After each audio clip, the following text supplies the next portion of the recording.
Bien, aquí estamos nuevamente en Info Extra. Soy Enrique Box, el ovejo negro, y como todo ovejo negro estamos discutiendo las cosas que en otros espacios no se pueden discutir.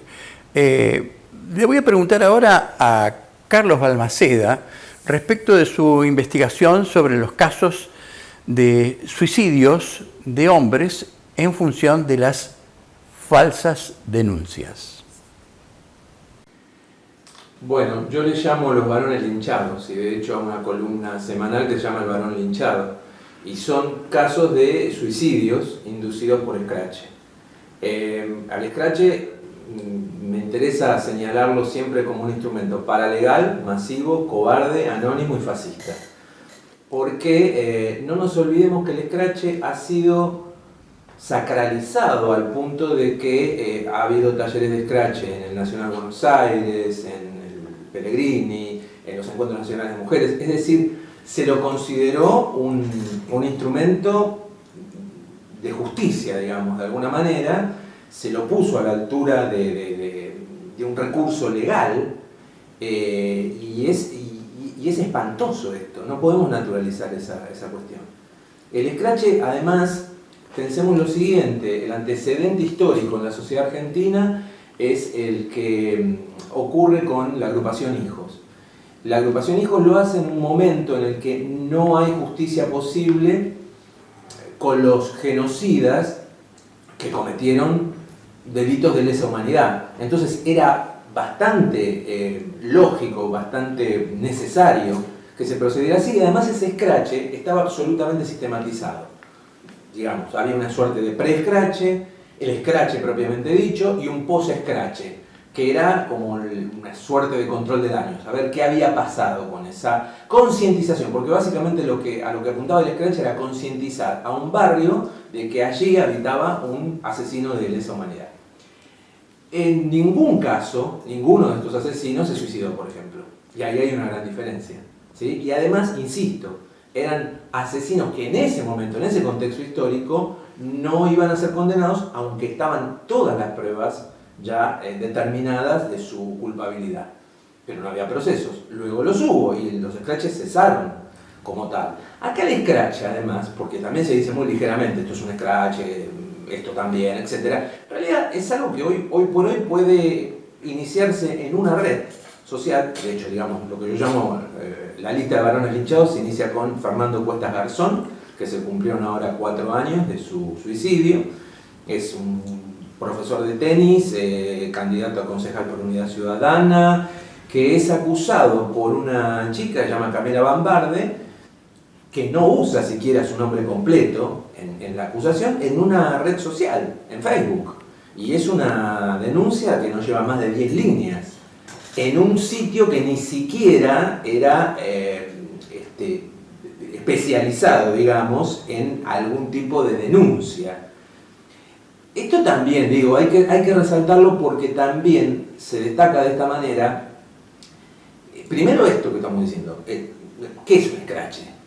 ¿Cómo es que se pudo sostener como método, digamos, como sistema? Cuando en realidad, abiertamente cualquiera hace una denuncia, que además después no se continúa en la justicia, o que no es precedida de la correspondiente denuncia judicial, y estalla la vida de una persona, hace que estalle la vida de una persona.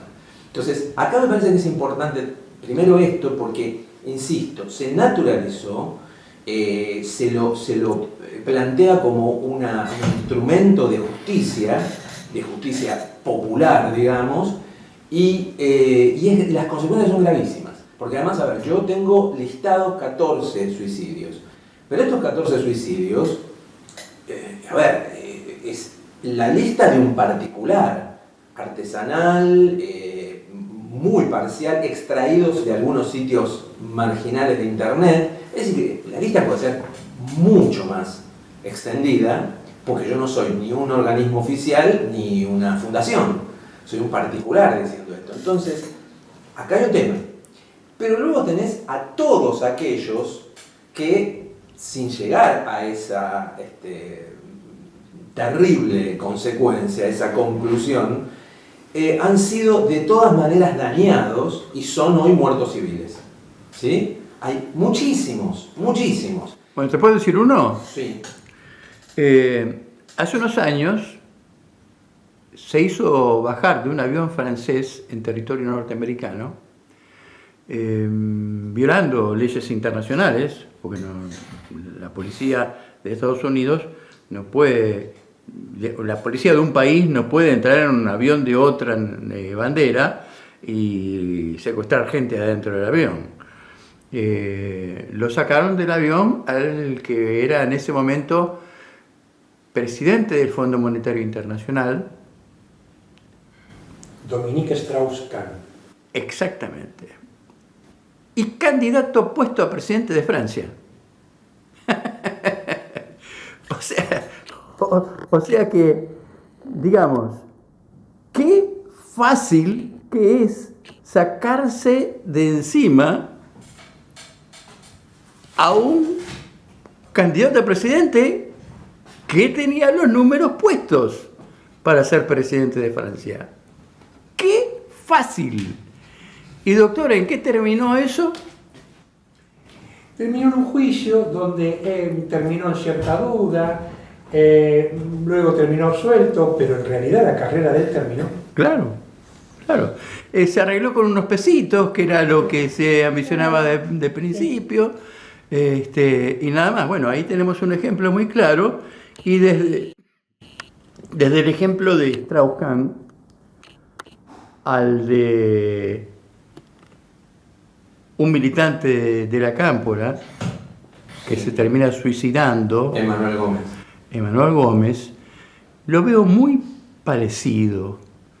Lo veo muy factible de que se hayan querido sacar de encima a un líder natural que no lo podían reemplazar con un líder paracaidista. Te apunto dos cosas al respecto. Recién mencionábamos a Cuesta Garzón. Se cumplió justo esta semana el aniversario de su suicidio. Y yo publiqué la carta del padre de Cuesta Garzón, de Eugenio Cuesta Garzón, en la que hace referencia a una posible conspiración. ¿Sí? Lo digo porque el mecanismo, ¿sí? Vos mencionabas recién a Dominique Strauss-Kahn, pero también tenemos a Julian Assange. Es el mismo caso. Digo, el tema es tan amplio porque en realidad, a ver, tenemos la aberración de lo que es el escrache, pero luego al servicio de qué puede estar puesto el escrache. A ver, se me ocurre el juicio que le hace una empleada por acoso al senador Marino de La Pampa. Ese juicio termina con la absolución del senador Marino, pero también termina con la carrera del senador Marino, que hoy ni siquiera se expresa, porque también ocurre esto. Los que son en algún momento escrachados, los que son condenados socialmente, aún pudiendo revertir esta condena en los hechos o en la justicia, luego no se quieren referir. Fíjate, ocurre algo que es muy llamativo. Es tan pesada la acusación, es tan doloroso el momento. Doy otro caso, Dante Palma, el periodista y filósofo Dante Palma, un profesor de filosofía. Digo, el Dante Palma ya ha superado la etapa judicial con un relativo éxito y sin embargo, además de que pesa sobre él esa condena social, él mismo no se quiere referir al tema por lo doloroso que ha sido y por supuesto que se respeta su decisión. Pero digo, esto ayuda muy poco también a poder superar este estado de cosas, ¿sí? O sea, me parece que esto es... hay que tener muy presente esto, porque esto es un mecanismo de disciplinamiento social. En algunos casos, Strauss-Kahn, Julian Assange, estamos hablando de figuras emblemáticas de la política internacional. Entonces estamos hablando de complots, hechos y derechos, no hay duda de esto. Pero en otros casos hay unas reyertas, un tipo de conspiración mucho más pequeña y doméstica, pero que de todas maneras determina la vida de un hombre. Entonces de pequeño esto ni de insignificante no tiene nada, ¿sí? Y, a ver, pensemos además en todo tipo de consecuencias, ¿no? Y en cómo se va haciendo este entramado. Recién hablábamos de la justicia. Vos haces una pregunta muy pertinente que era, bueno, hay una especie de hipnosis en la justicia, hay tantas presiones que la justicia va determinando. Hace poco leía un abogado que reside en Mendoza que me contaba, me dice, acá en Mendoza, cuando un fiscal se entera de que hay un homicidio, lo primero que pregunta ¿es un hombre o una mujer? Inmediatamente lo que hacen, si es una mujer, salen al lugar de los hechos. Si es un hombre, no. Y esto es muy significativo, ¿sí? Sin contar a ver los casos que ya son risibles, aunque nunca deberían serlo. Doy un ejemplo personal. Participando de un concurso de teatro organizado por la Cámara de Diputados, me llega información de muy buena fuente que los trabajos seleccionados por el jurado de preselección le llega el trabajo impreso con la letra M o F. ¿Sí? Por lo tanto, ya se violó la ley, digamos, la norma que rige ese concurso, que es, tenés que enviar tu trabajo con un seudónimo. Y hay algo que es risible, esto realmente, aunque es muy desgraciado para todos. Me cuenta también alguien de allí que estaban buscando, en esos mismos momentos, estaban buscando un cerrajero para arreglar una puerta, pero no procedían porque no encontraron un cerrajero trans. Digo, nos está llevando a tal grado de, hay que decirlo así, de imbecilidad esta ideología. Acá es una avanzada jurídica, ideológica y por supuesto geopolítica. No nos podemos olvidar de esto.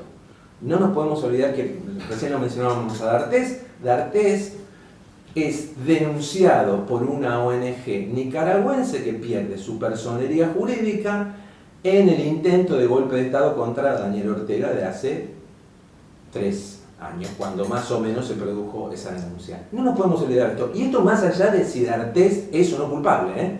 Acá el dato importante es, bueno, ¿por qué esa ONG aparece ahí? Digamos, la financiación, hablábamos de la financiación. Y mencionábamos el programa Asia TV. ¿Qué produce el desplazamiento del canal de la Facultad de Ciencias Sociales de La Plata? Vamos a decirlo con todas las letras. Cuando a Estela Díaz, sindicalista de la CTA, entonces, hoy ministra de Género de la provincia de Buenos Aires, le preguntan por el financiamiento. Cuando le preguntan por el financiamiento, Estela Díaz no quiere admitir lo que a todas luces es evidente. Entonces, directamente promueve la censura. Luego se produce su salida entre malos tratos, ninguneos, etc. Ahora, es muy clara que la actitud de ella fue, no los quiero acá. Digamos, acá también me parece que un poco engancha con lo que estábamos diciendo antes, de cómo es que determinadas mujeres se han sentido empoderadas en el peor de los sentidos, porque no tienen ningún empacho en ejercer un tipo de presión absolutamente fascista. Yo siempre digo que, digamos, como yo le llamo, yo coincido en que no se le habla, al doctor habla del FFF, yo acuñé la palabra femilulismo, ¿sí? Con todas sus derivaciones, femirulaje, femirulés, que tiene bastante recepción en las redes. Digo, ¿cómo es que no hay ningún empacho en las mujeres, tanto las de a pie como las que pasan a ser funcionarias, en ejercer esto que yo defino como las 3 taras de los movimientos políticos dominantes en el siglo XX? Tienen comisarias políticas del estalinismo, tienen señalamientos con listas negras del macartismo y tienen fallos como el fascismo, porque realmente cuando uno ve, por ejemplo, el segundo suicidio de la lista de 14 varones linchados, ve cómo van al teatro de Omar Pacheco, va un grupo y lo escracha y lo señala y al otro día se suicida, digo, eso es un fallo, no hay otra.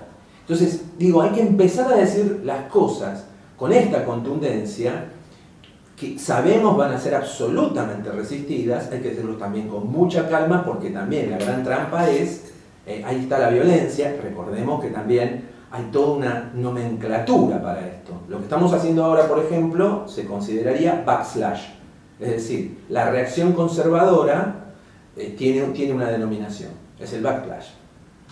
Esto sería una reacción conservadora. Si me cuestionás que yo censuré a 2 periodistas, eso es una reacción conservadora.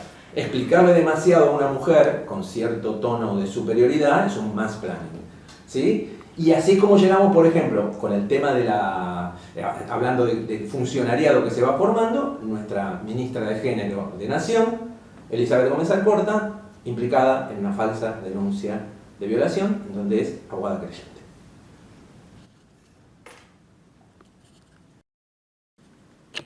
En este punto, en que Balmaceda habla del tema de la justicia, en la primera parte de este programa, yo ahora quería hacer una pregunta que después se me hizo una laguna impresionante y no lo conseguía rescatar.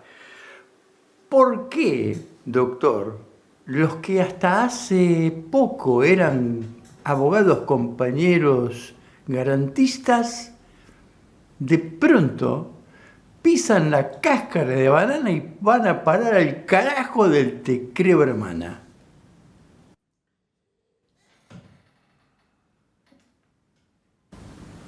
Los abogados, como muchas otras profesiones, los periodistas, particularmente los políticos, son hipersensibles a lo que ordena el poder establecido.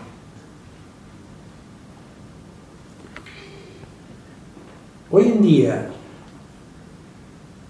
los que están en la primera línea de fuego son los periodistas.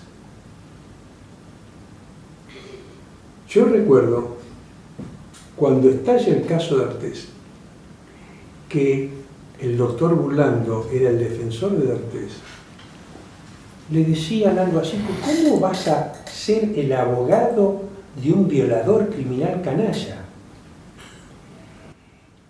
Era tal la magnitud de la condena previa que ni a un militar genocida se le pretende impedir que no tenga abogados. O sea, ni a un criminal de masas, ni a un terrorista se le pretende sacar el abogado. Hasta ese punto llegó la magnitud de la locura. Los que están en la primera línea de fuego, hipersensibles, son los periodistas. Periodista que llegue a cometer un pequeño desliz sobre estos temas, bueno. Y los abogados son los que segundo están en esta línea. Vuelvo al caso Lucio. Cuando la campaña de poder es enorme, todos los poderes quedan sujetados y subordinados. Todos. La policía, el poder judicial, la escuela, el hospital. Me deja aclarar, doctor, que nadie votó estas políticas. No. Nadie votó estas políticas. Profundo señalamiento, muy bueno tuyo, Enrique. Son políticas de alto poder, con enorme poder de financiamiento, pero más que financiamiento, poder. Supongamos el ejemplo contrario. Yo traje el libro de Roxana Kramer, porque es una mujer. Es una mujer que tiene un trabajo muy importante sobre todos estos temas. Una enorme inteligencia la de Kramer. Sí, ¿no? mucha preparación, tiene mucha preparación, su libro... Sí, pero no solamente preparación, también inteligencia. También inteligencia. Ahora, es verdad que a ella la dejan ir a los medios, es verdad. ¿Existe la chance de que Roxana Kramer se junte con hay un movimiento que se llama Mujeres Sanas? ¿Existe la chance de que Roxana Kramer arme una manifestación de 300.000, 400.000 mujeres sanas en Plaza de Mayo? ¿No? ¿Tendría Roxana Kremer apoyo del Estado Nacional económico, político y mediático para decir, armá una ONG y anda a enseñar el buen feminismo en todas las universidades y las escuelas? No, jamás. Si bien se la reconoce como una tratadista muy seria y muy prestigiosa, está solita. En cambio, como diría Balmaceda, cualquier militante, Roxana Kremer le llama el feminismo hegemónico, cualquier militante tiene una estructura. Para hacer un escrache no podés ir vos solito. Lo que generaba terror en La Pampa de estas dos militantes no era que eran dos grandes militantes feministas, sino que hacían sentir que tenían la posibilidad de lograr que el movimiento feminista de la capital federal les haga un escrache nacional y público a las instituciones pampeanas. Eso es poder. Santiago, ¿cómo se siente un hombre que en algún momento se dedicó a construir una familia, que llega a tener 2 hijos, no uno de casualidad, y de pronto se encuentra privado de ver a sus hijos son secuestrados? ¿Cómo siente ese hombre el abandono del Estado? Bueno, yo inicié una relación de noviazgo con la madre de mis hijos, de ahí surgió el primer embarazo, la relación era un poco conflictiva, nació mi primer hijo, hubo un acercamiento, volvimos a convivir juntos.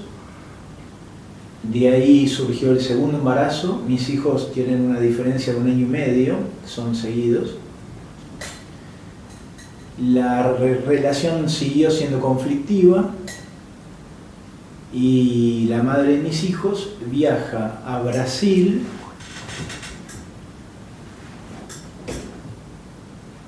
y pasaron 14 años, 10 meses y 20 días hasta que yo pude volver a tener contacto con mi hijo. Mi hijo tenía 3 años y mi hija tenía 1 año y medio, y cuando yo lo volví a ver tenía 17 años para cumplir 18. Antes de cumplir 18 años, lo mandó a la Argentina, me llamó por teléfono, 30 de noviembre, ponele, me dice, con menos de 24 horas, 23 horas, o sea, me llama a las 7 de la tarde y me dice, mañana a las 6 de la tarde llegan tus hijos a Ezeiza. Que no llegaron a Ezeiza, ella no sabía, era Aeroparque, que venían de Sao Paulo, Brasil, a Aeroparque, y mandó a mi hijo, el más grande, y llegó un 1 de diciembre, más o menos, y el 1 de marzo, después de que la hermana habló con el hermano y le aseguró que estaba todo bien, nada como le habían llenado la cabeza durante 14 años, que yo era el peor bandido, la peor basura humana que hay sobre la tierra, más o menos. La hermana, creyendo, confiando en el hermano, se animó y dijo, bueno, sí, viajo. Y vino a la Argentina y prácticamente me conoció ahí, porque mi hija tenía 1 año y medio cuando fue para Brasil. Pero decime, Sí, el Estado. el Estado. El Estado fue el que autorizó la salida de mis hijos del país. Un juez autorizó la salida. Yo me opuse pero un juez supletoriamente, por sobre mi voluntad, dispone mis hijos, mi patrimonio. Un juez dispone todo sobre los ciudadanos.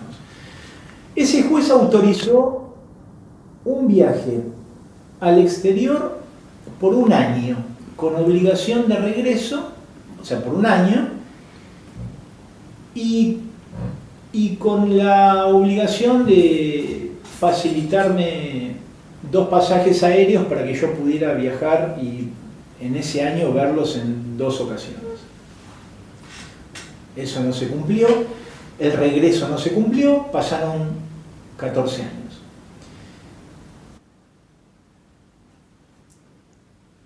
Ahora, vos hiciste, según lo que yo conozco, una serie de búsquedas y automáticamente cada una de esas búsquedas caía prácticamente en la nada. En la justicia, si bien al principio yo perdí mi pretensión porque el juez autorizó la salida, en la justicia yo gané todo.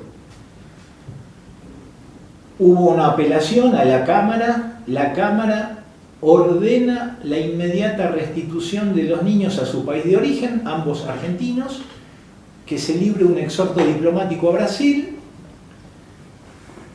que Brasil lo contestó negativamente, que no encontraban el paradero. Mis hijos me contaron que en 2 o 3 oportunidades una comisión de Interpol, porque existía una notificación, una difusión amarilla, que es averiguación de paradero, localización. Llegaba Interpol, la madre compraba 15 minutos. Compraba 15 minutos. Compraba 15 minutos, el monto no importa, en dólares, pero no importa. Comentarios de mis hijos. Y bueno, daban una vuelta a la manzana y a los 15 minutos ya no estaban. Se comunicaba por teléfono con el propietario del departamento donde alquilaba, durante 14 años vivió alquilando. Le decía que había tenido que viajar por razones de trabajo, que una amiga le iba a devolver las llaves, que dejaba el alquiler, y salía con un abrigo, pasaporte, documento, y buscaban otro alquiler. Santiago, ¿podemos decir que a los chicos te los mandó con una estampilla cuando ya no conseguía controlarlos más? Sí, por el comportamiento de mis hijos me los mandó para que los encarrile. Ellos sufrieron mucho. Ahora, sigo con la participación del Estado. La gente de Cancillería no hizo nada, no sirvió para nada. Realmente yo estaba muy angustiado. 14 años con los hijos secuestrados es muy difícil, porque uno no puede dar vuelta a la página, no es que se murieron. O sea, están vivos, no están en Jordania, como el caso de Gabriela Arias Uriburu, están en Brasil, país socio del Mercosur, convenios de cooperación judicial. Limítrofe. País limítrofe, y no es una cultura árabe, no es que está con... No, bueno, y no pasaba nada. Entonces era muy evidente, se notaba mucho la impunidad y la corrupción de todo el aparato del Estado, todo. Bueno, digamos que con los matices que tiene cada caso y con toda la problemática, tu hijo continúa con vos todavía, ¿no? Sí, formalmente. Mi hijo vino a la Argentina en el año 2012, vino mi hija, convivieron conmigo en el 2012, en el 2013 quisieron ir a Brasil, viajaron ambos a Brasil porque yo no los iba a secuestrar. Mi hijo se fractura la clavícula y No habían pasado 90 días, tenía la cobertura médica que yo había contratado acá en la Argentina, regresó para operarse la clavícula y se quedó acá en la Argentina. Mi hija me había dicho que iba a venir en el 2014, al otro año. Y después me dijo, el Mundial, la Copa, Brasil, 2014, papá, no puedo volver a la Argentina. Bueno, también, iba a venir en el 2015. Bueno, ahí ya fue tarde. Pero se mantiene la relación con tu hija también. Sí, pero ya fue tarde porque mi hija tuvo su primer hijo, una hija, después tuvo otro hijo, la primera hija después falleció, le quedó el segundo, así que yo tenía 2 nietos, ahora tengo 1. Bueno, y todavía no la volví a ver, pero sí, muy buena relación, nos whatsappeamos, me quiere mucho, ya me conoció, ya cayó el relato que le habían contado que yo era un monstruo, y ya está todo bien. Bueno, tenemos un minutito, y Chirola, una reflexión final, doctor. Mirá, tengo una alegría inmensa. Primero, Enrique, yo tengo una deuda de gratitud con vos por haber armado este programa. En segundo lugar, hemos tenido la suerte y el honor de tener el testimonio de alguien visceral, riguroso y estricto, de cómo ha funcionado el Estado en un caso concreto. Y nosotros tenemos, gracias a Carlos Balmaceda, la primera, quizás la única que yo conozca, investigación de la cantidad de hombres que con falsas denuncias se han suicidado. Cuando yo decía hace un rato que no tenemos todavía fuerzas importantes de resistencia, esta es la resistencia. Que estés vos, Enrique, que tengamos un caso concreto paradigmático, que tengamos una investigación quizás única como la de Balmaceda, y que se me permita a mí, que soy un perito con mucha experiencia en casos concretos, poder hablar en público. Ojalá que nuestros amigos progresistas, peronistas y de izquierda, que me temo que tratan entre poco y nada este tema, nos escuchen. Bueno, digamos, ¿estamos en contra de las mujeres? No, exactamente al revés. Claro. Yo soy nieto de una abuela, soy hijo de una madre. Tengo una esposa con la cual tengo hijos y tengo una hija. Yo formo parte de un machismo, un masculinismo clásico, de orgullo y de dignidad, que en el amor a la mujer está más de la mitad de mi vida. Hay un famoso poema, una canción que dice: en la calle codo a codo somos mucho más que 2. Yo las cosas que hago es porque he tenido una madre, porque tengo una esposa, porque tengo una hija, pero sobre todo porque tengo una compañera, que yo le llamo esposa, es un formalismo jurídico. Creo que nos corresponde a un nuevo masculinismo hacer una apología profunda y rigurosa del amor a la mujer. Les agradezco mucho a los tres la presencia hoy en este programa. Te ha quedado mucho para desarrollar, así que cuenten ustedes con el espacio y yo los comprometo para próximas participaciones. Un abrazo grande. Muchas gracias. Esto ha sido todo por hoy, amigos. Los esperamos el viernes próximo por aquí, por la TV Sindical, a la que le agradecemos mucho por la confianza. También búsquennos en nuestras redes sociales, en mi página, muro, Enrique Juan Box, en YouTube, en youtube.com/Enrique Juan Box, en Instagram, en Twitter. Y por supuesto, si les gustó el programa, reproduzcanlo, compártanlo, suscríbanse a nuestros canales, no se pierdan tampoco mi canal de Telegram, Prensa Box, búsquenme por allí también y van a tener mucho más información. Un abrazo grande, hasta el viernes próximo.